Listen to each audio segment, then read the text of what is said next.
flower there. You know, like the leaf of the lotus. When I was young, I never see the plastic bag because all my sister is a butcher. We live in the city here, and my job in the morning, I harvest the lotus, but not the flower. It's the leaf, the big leaf. We put the fish or we put the toe or pork rib, and then we use the lotus leaf to wrap it. So we don't need to use a plastic bag. And then you know water hyacinth.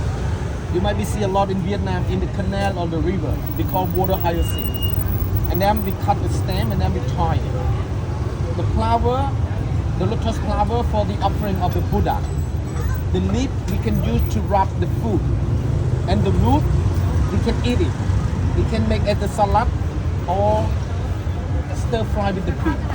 But the most expensive one, not the flower, not the seed inside, not the leaf, not the root. This one here is the most expensive. You know, lotus silk. You believe that this one we can make as a silk?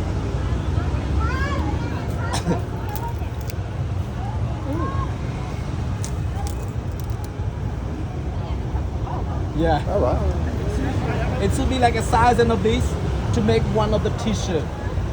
And you know how much one t-shirt costs or one scarf to make from the lotus silk? $200. Oh. Yeah, see here when they are weaving. Yeah, you can see. In Siem Reap, we got the lotus farm. Plant like almost like 100 hectares.